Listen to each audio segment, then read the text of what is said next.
बेंगलुरु भगदड़ मामले में आज गुरुवार को कर्नाटक हाई कोर्ट में सुनवाई हुई। इस दौरान acting chief justice V Kameshwar Rao और जस्टिस CM जोशी बेंच ने राज्य सरकार को हादसे पर रिपोर्ट पेश करने का दिया है नोटिस। बेंगलुरु के एम चिन्नास्वामी स्टेडियम में मची भगदड़ में 20 साल के भूमिक की मौत हो गई। पिता रो रो कर बुरा हाल है। उन्होंने इस हादसे के लिए प्रशासन को ठहराया है जिम्मेदार। कहा कि आपकी लापरवाही से मारा गया है आज मेरा बेटा। छत्तीसगढ़ के बीजापुर के नेशनल पार्क एरिया में नक्सलियों के साथ मुठभेड़ जारी है, जिसमें केंद्रीय कमेटी मेंबर सुधाकर उर्फ नरसिंगाचलम के ढेर होने की खबर है। वो तेलंगाना, छत्तीसगढ़ और महाराष्ट्र में था मोस्ट वांटेड। प्रधानमंत्री नरेंद्र मोदी ने आज गुरुवार को विश्व पर्यावरण दिवस के मौके पर PM आवास पर सिंदूर का पौधा लगाया है। ये पौधा उन्हें 25-26 मई को गुजरात दौरे के दौरान कच्छ में 1971 में भारत पाक युद्ध में बहादुरी दिखाने वाली महिलाओं के ग्रुप ने किया था भेंट।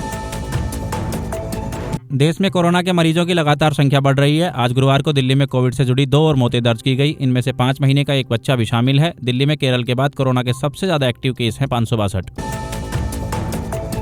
देश के पूर्वोत्तर राज्यों में लगातार बारिश से बाढ़ और लैंडस्लाइड की स्थिति में कोई सुधार नहीं है। असम में बाढ़ से 2 और लोगों की मौत हो गई। इसके साथ ही 24 मई को मानसून आने के बाद से राज्य में अब तक 19 लोगों की गई है जान। 21 जिलों में 6,80,000 लोग हैं बाढ़ से प्रभावित।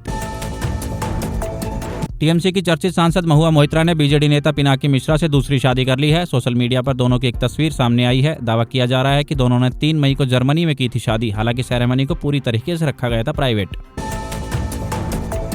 भारत सरकार के डेलीगेशन में अमेरिकी दौरे पर गए कांग्रेस सांसद शशि थरूर ने आज गुरुवार को पार्टी विरोधी बयानबाजी पर प्रतिक्रिया दी। उन्होंने कहा, जो लोग राष्ट्रहित में काम करने को पार्टी विरोधी गतिविधि मानते हैं, उन्हें खुद से करना चाहिए सवाल।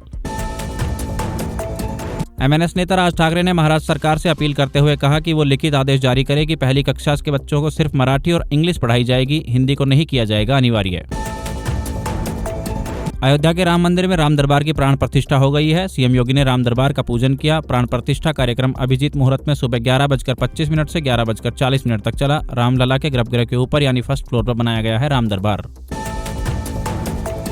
लोकसभा में नेता प्रतिपक्ष और पूर्व कांग्रेस अध्यक्ष राहुल गांधी ने भोपाल में अपने भाषण में लंगड़ा शब्द का इस्तेमाल किया था। उनके इस बयान पर अंतर्राष्ट्रीय पैरा स्विमर और पद्मश्री से सम्मानित सत्येंद्र सिंह लोहिया ने सोशल मीडिया पर दर्ज कराई है आपत्ति। संगठन सर्जन अभियान के लिए राहुल गांधी ने चंडीगढ़ में 3 घंटे के कार्यक्रम में 1 हिदायत और 2 स्पष्ट सलाह देते हुए कहा कि गुटबाजी से पार्टी को नहीं होना चाहिए नुकसान। संगठन बनाने में किसी की नहीं चलेगी सिफारिश।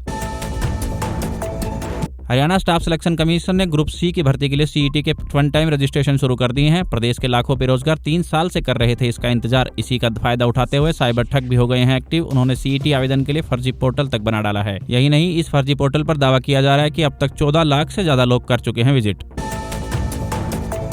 विश्व पर्यावरण दिवस की पूर्व संध्या पर राजस्थान के लिए एक अच्छी खबर आई, जिसमें अब राज्य के 2 गांव अंतर्राष्ट्रीय मान्यता प्राप्त रामसर साइट में शामिल हो गए हैं। इनमें से एक उदयपुर का बर्ड विलेज मेनार और दूसरा फलोदी का खींचन गांव है शामिल।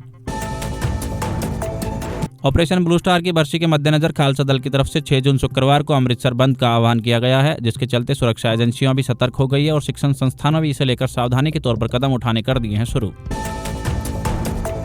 हिमाचल प्रदेश में 2 सप्ताह तक बारिश, ओलावृष्टि और ऊंचे पहाड़ों पर हल्के हिमपात से मौसम बना रहा ठंडा, मगर आज से तापमान में उछाल आएगा शुरू। मौसम विभाग के अनुसार आज से वेस्टर्न डिस्टर्बेंस कमजोर पड़ेगा। कल से पूरे देश में मौसम पूरी तरह हो जाएगा साफ। हरियाणा सरकार के एक्शन के डर से करीब 4 लाख परिवार खुद ही BPL श्रेणी से हो गए हैं बाहर। प्रदेश में अब BPL परिवारों का आंकड़ा 48,05,547 रह गया है। फैमिली ID में आय सही करवाने के कारण लगातार गिर रहा है आंकड़ा।